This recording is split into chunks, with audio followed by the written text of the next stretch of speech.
पावसाळी अधिवेशनाचा आजचा दिवस वादळी ठरणार, अनेक विषयांवर विरोधक आक्रमक होण्याची शक्यता. विधानसभेमध्ये आज जनसुरक्षा विधेयक मांडणार महसूल मंत्री चंद्रशेखर बावनकुळेंची माहिती. दिल्ली, नोएडा, गाझियाबादमध्ये भूकंपाचे मोठे धक्के. 9:04 जाणवले भूकंपाचे धक्के. धक्क्यांनी दिल्ली हादरली. वणी वडाळी भाई रस्त्याचं काम संथ गतीनं. शेतकरी, विद्यार्थी, वाहन चालकांना नाहक त्रास. मालेगावमध्ये ग्रामस्थांकडून रास्ता रोकोची हाक. गोंदियामध्ये पावसामुळे शेतकऱ्यांचं मोठं नुकसान. भात पीक पाण्याखाली, पीक सडण्याच्या मार्गावरती.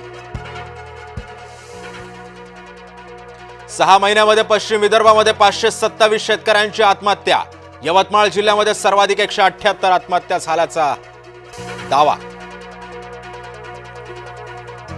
विदर्भात आज मुसळधार पावसाचा इशारा. नागपूर, भंडारा, गोंदिया, चंद्रपूर आणि गडचिरोलीला ऑरेंज अलर्ट.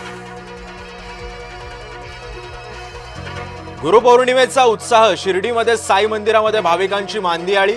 तर गुरुपौर्णिमेनिमित्त सजलं साईबाबांचं मंदिर.